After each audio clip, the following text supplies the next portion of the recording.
Ah bah, on va pouvoir en parler justement parce qu'on... C'était intéressant ce que disait Philippe parce que on a pu parler justement de, de ces données que sont notamment dans la 5G. Et là, c'est ça dont on va parler maintenant, ces données qui génèrent du gain. Alors déjà, peut-être qu'on va commencer par le mystère. Qu'est-ce que c'est? Vous pouvez m'expliquer cette valise? Je veux tout savoir. Je vois une valise, un écran. On est tous curieux, j'imagine. Alors, effectivement, cette valise, c'est le résultat... C'est le projet OTPAS? C'est ça, c'est la concrétisation du projet OTPAS. Alors, OTPAS, qu'est-ce que c'est que OTPAS? OTPAS, c'est un consortium qui regroupe différents partenaires avec chacun une spécialité. Prozist, Schneider Electric, Captronic et Valeo. Alors pourquoi un tel consortium et pourquoi faire? Alors, chez Valeo, on est complètement engagé vers l'innovation pour la mobilité sûre et durable. Qui dit durable dit faire des produits qui permettent de consommer moins, mais surtout réduire l'empreinte carbone à l'intérieur de nos usines, pour l'ensemble de nos usines. D'accord.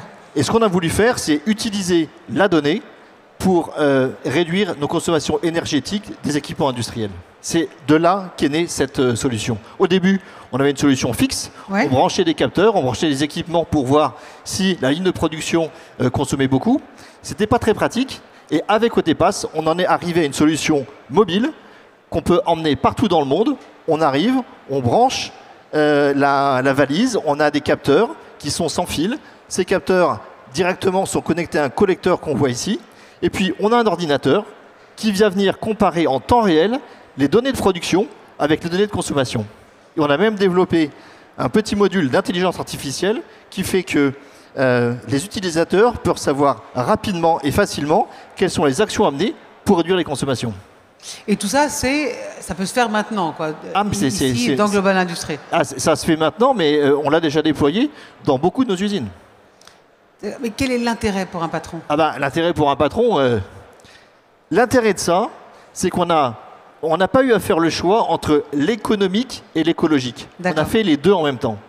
Quand on branche cette valise et que pour un patron, il voit qu'en 2 semaines, en général l'émission dure 2 semaines, en 2 semaines, on arrive à réduire jusqu'à 20% notre consommation énergétique, il est extrêmement content. On est content pour la planète, pour le CO2 et on est content pour le porte-monnaie. Vous connaissiez cette jolie machine, Frédéric, Fabi? Alors oui, je la connais, on ne l'utilise pas encore, mais je la connais, oui. D'accord. Comment on peut maintenant travailler la donnée finalement pour qu'elle génère du gain? Alors nous, juste pour expliquer brièvement qui on est, moi je dirige une entreprise, une PME de 250 personnes, spécialisée dans l'imprimerie et dans l'imprimerie court tirage.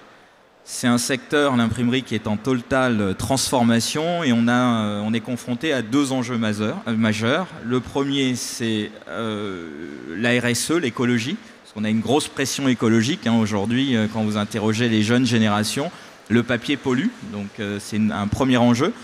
Et le deuxième enjeu, c'est un enjeu business, c'est-à-dire on est confronté à une forte digitalisation et donc il faut qu'on se réinvente par rapport aux produits qu'on va proposer à nos clients. Et comment vous passez à cette transition ? Alors, la maîtrise de la donnée, elle est primordiale, puisque aujourd'hui, la maîtrise de la donnée nous permet concrètement, avec le projet OTPAS, de réduire notre consommation énergétique, puisqu'on réduit notre gâche lors des calages de nos machines, on réduit nos quantités de tirage. Donc ça, c'est la première chose. Et deuxièmement, cette maîtrise des données, elle nous permet de répondre aux besoins du marché. Je vais prendre un exemple simple. On est spécialisé dans l'impression de livres. Oui. Aujourd'hui, les éditeurs produisent beaucoup trop de livres qui stockent et qui détruisent. Alors, ils détruisent bien sûr pas tous leurs livres, mais il y a une quantité de livres détruites assez importante. Aujourd'hui, grâce à la maîtrise des données, on est capable d'optimiser la production des bouquins et d'imprimer un ouvrage peut-être 10 fois dans le mois à 20 exemplaires plutôt que de l'imprimer à 200 ou à 2000.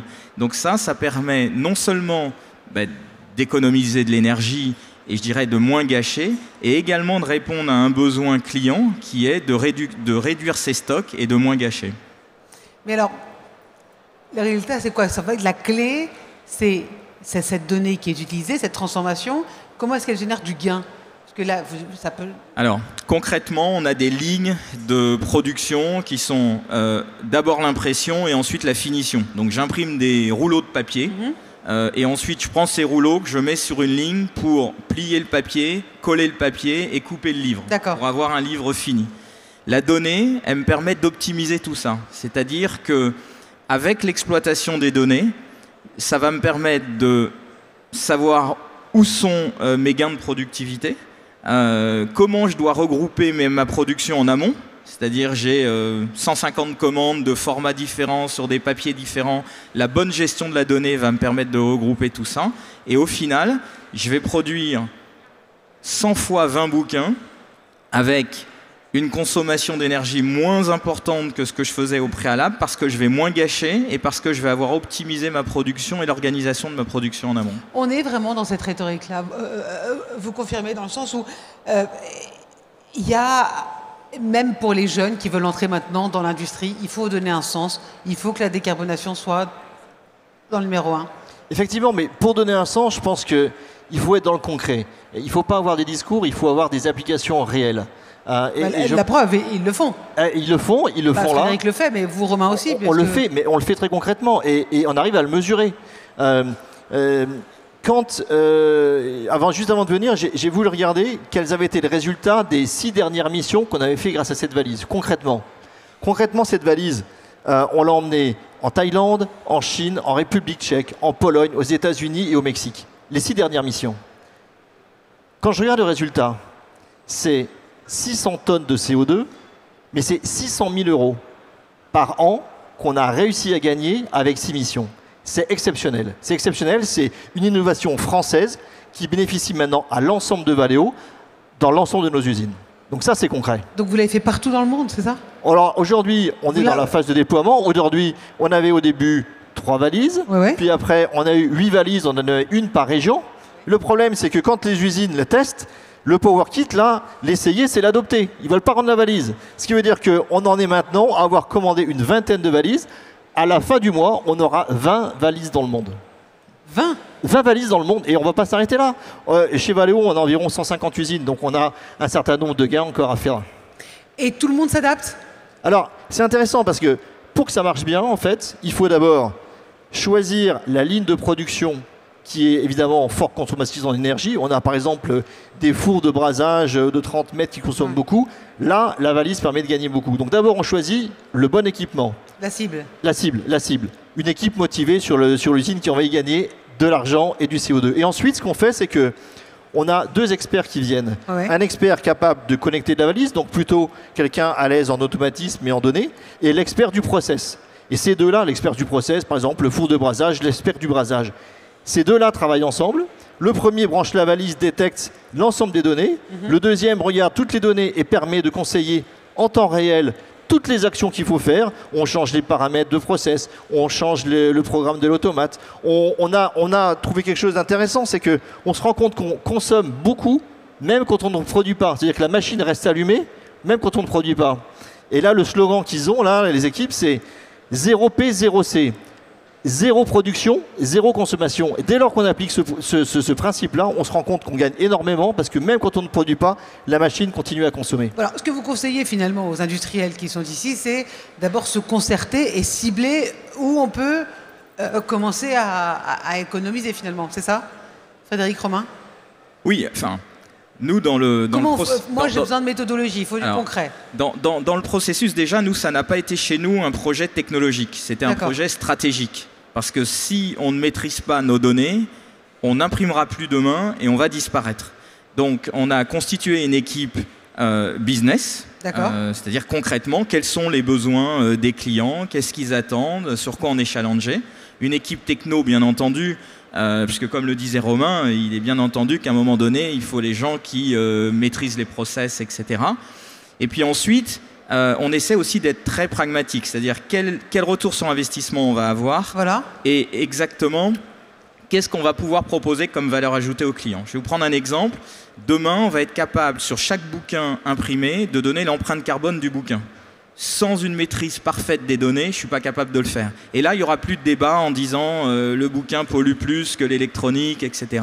On va être capable de donner l'empreinte carbone de chaque bouquin imprimé. Voilà, ça, c'est un exemple. Deuxième exemple, on va être capable de proposer aux clients une production encore plus industrielle et surtout sur des délais de plus en plus courts, puisqu'on va pouvoir optimiser encore mieux nos délais de production. Donc nous, en tant que PME, on est rentré dans ce projet au TEPAS avec un objectif clair. Hein. L'objectif, c'était de présenter ce que sera l'imprimerie du futur, mais pas pour se faire plaisir, pour continuer à exister, pour continuer à développer notre business. Pour pas disparaître. Donc c'est ça, Absolument. donc on fait les équipes dans cet ordre-là, on fait les équipes, on cible les technos et le gain. Le gain est important, je l'ai dit, je vous ai dit, jusqu'à 20% de réduction. Je pense que le mot d'ordre, si j'ai vu, de ce Global Industry, c'est fierté, engagement collectif.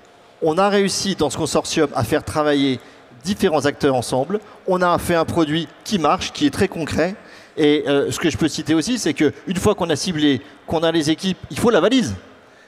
Quand on est Valeo, on a de la chance parce qu'on a directement la valise. Oui. Quand on n'est pas Valeo, la bonne nouvelle, c'est qu'on a décidé de mettre cette valise à disposition des autres industriels. Cette valise... Et quels autres industriels? Ceux du consortium ou des tous ceux potentiels clients? Donc cette valise, elle est sur le salon de H72. Vous y allez, ils vont vous expliquer. Elle est à la vente et tout le monde peut en bénéficier. C'est ça la prochaine étape. Quelle est la prochaine étape du projet? Les prochains? Concrètement, nous, la valise, c'est une valise qu'on sera certainement amené à utiliser. Puisqu'on a des machines, nous, dans notre industrie, qui sont fortement consommatrices d'énergie. Et comme le disait Romain, vous pouvez avoir une consommation d'énergie différente entre deux équipes. La personne qui va réellement couper la machine et la personne qui va la mettre en veille, par exemple. Voilà. Et donc, cette valise, elle permet concrètement de mesurer ce genre de choses. Et surtout de mesurer, déjà, de comprendre. Parce que quand vous avez un constructeur de machines qui vous vend une machine, il va vous donner des consommations théoriques, mais la laisser en veille ou l'éteindre complètement, on ne sait pas exactement ce que ça consomme. Avec cette valise, ça va nous permettre justement de maîtriser ce genre de choses. Le mot de la fin, Romain, très rapidement. Le mot de la fin, c'est de dire que chez Valeo, on a même lancé un challenge mondial entre les usines pour savoir laquelle allait gagner le plus d'argent grâce à la valise. Gardez votre valise parce que le ministre vient dans 1 heure. Monsieur Ferracci, comme ça, vous pourrez lui montrer. Quant à moi, on laisse la place à Guillaume Buffet, mais d'abord, on les applaudit, s'il vous plaît.